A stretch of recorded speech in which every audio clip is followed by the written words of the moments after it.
Hai, Assalamualaikum. Kami daripada Kumpulan 5 akan membentangkan video yang bertajuk Perbezaan Fake Klasik dan Fake Semasa. Saya, Najwa Ashira binti Norman. Hai, saya Syazwani Atika Majlis Maghrib. Hai, saya Nur Alia Nabilah binti Osman Alias Fazri.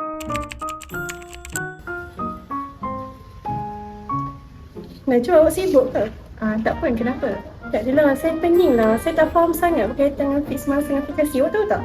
Oh, saya tahu. Saya boleh terangkan ke awak. Fake klasik ni sebenarnya dia ilmu yang berkaitan dengan hukum yang wujud sejak zaman para Nabi tau. Dia ni berfungsi untuk memenuhi keperluan manusia mengenai hukum hakam sehingga zaman kini. Lepas tu, sumber yang mereka gunakan dalam fake klasik dan fake semasa ni sama je. Diorang guna 4 sumber, iaitu sumber Al-Quran, As-Sunnah, Ijma' dan Qiyas. Dan dalam fake klasik ni barulah munculnya 4 mazhab. Awak tahu tak 4 mazhab tu apa? Apa tu? Mazhab Imam Syafi'i, Hanafi, Maliki dan Hambali. 4 mazhab ni lah yang akan mengistibatkan hukum dan menafsirkan ayat-ayat Al-Quran melalui dalil-dalil zanni. Kefahaman terhadap nas-nas adalah berbeza antara 4 imam ini sehingga diorang memberikan natijah hukum yang berbeza setiap mazhab tu. Ulama-ulama fake klasik ni juga dia mengistibatkan dalil-dalil Al-Quran yang zanni dengan menggunakan kepakaran mereka dalam bahasa Arab dan menggunakan kaedah mereka yang tertentu. Contoh macam kawaid fiqhiyah. Itu antara kaedah yang diorang gunalah dalam menghasilkan sesuatu hukum tu. Ulama klasik pun banyak melakukan meneliti satu persatu ayat Al-Quran tu untuk dalam sesuatu masalah hukum amali. Maka terhasillah kitab turat yang kita gunakan sampai sekarang. Atika, awak dah faham pasal fake klasik? Faham. Fake semasa macam mana? Fake semasa ni dia unik sikit sebab dia membincangkan tentang hukum-hukum yang tak pernah timbul lagi masa zaman dulu.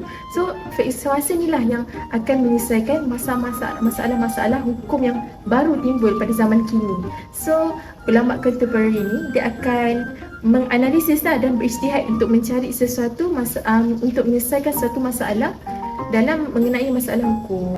Fake semasa ni kepentingan dia adalah untuk menjaga kemaslahatan umat Islam sehingga kini. Jadinya mereka menggunakan kitab turat tu sebagai rujukan diorang dalam membuat pertimbangan antara hukum semasa dan hukum terdahulu. Maka baru wujudlah satu ijtihad yang baru. Adakah tahu tak, sebenarnya fake semasa ni dia amat mementingkan ijtihad kerana daripada situlah diorang dapat menyelesaikan satu masalah hukum mengikut realiti semasa satu tempat tu. Macam kat Malaysia sekarang ni lah, saya bagi contoh macam masa tu COVID-19 kan, kita tak boleh solat jemaah sebab nak mengelakkan daripada penularan wabak tu kan. So maksudnya perubahan realiti semasa tu mempengaruhi fake semasa tersebut. Saya bagi satu contoh ulama contemporary yang membawa idea pembaharuan dalam fake ni. Contohnya Abdul Karim Zaidan, Mustafa Al-Zarqa, Wahbah Al-Zuhaili. Itu semua ulama yang membawa pembaharuan dalam fake. Faham tak Atika? Faham Najwa. Terima kasih tau. Sama.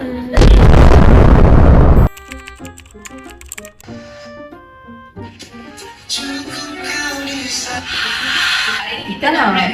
Dah lah tu main TikTok. Kenapa dia? Dah jumpa ke soalan Dr. Anwar tanya tu? Pasal perbezaan fake tu ke?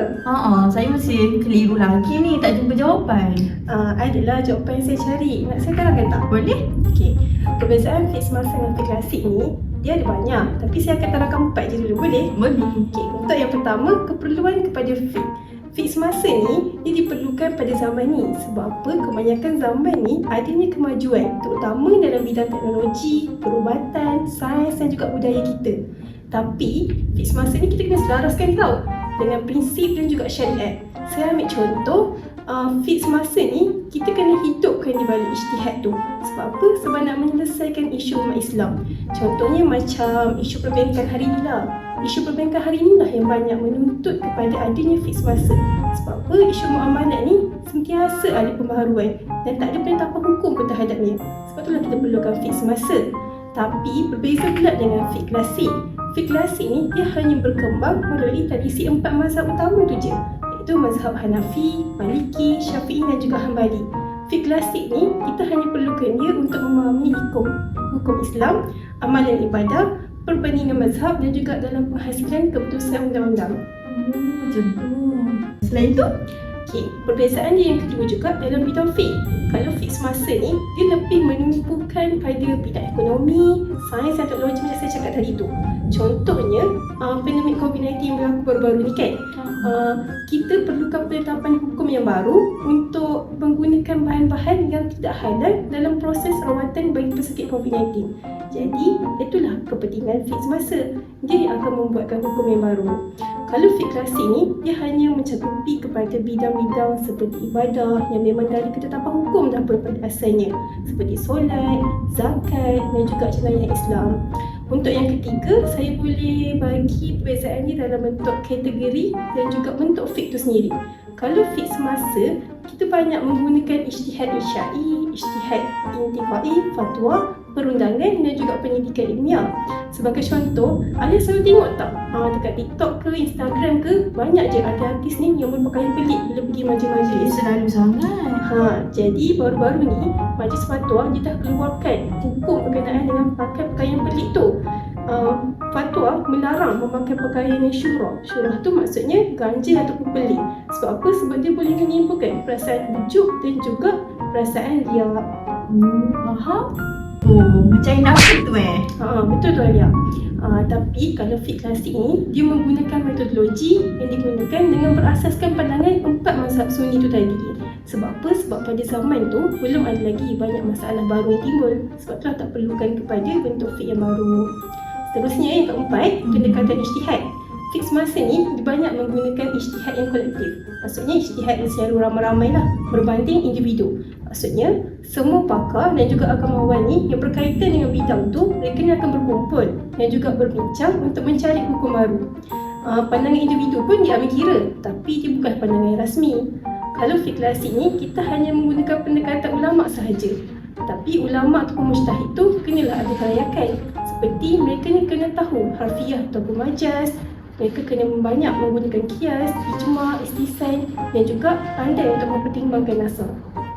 Itulah dia perbezaan dia. Anda faham tak? Oh, dah faham dah sekarang. Terima kasih Tika. Sama. Alia. Dah nak balik dulu. Saya nak tanya satu soalan ni. Jom lah duduk dulu. Okey, jom. Nak tanya soalan apa tu Najwa? Alia, saya terfikirlah macam mana pembayaran zakat zaman sekarang dengan zaman dulu. Diorang kan berbeza kan, bayar kan ikut mazhab lain-lain kan. Adakah zaman sekarang ni dah tak guna dah fiqh klasik? Dia guna je fiqh semasa. Cuba Alia terangkan. Bukan macam tu Najwa. Walaupun sekarang ni kita gunakan fiqh semasa ni untuk menjaga kemaslahatan ummah, tapi kita tak boleh tolak fiqh klasik tu secara total. Cuba Najwa tengok dekat artikel ni.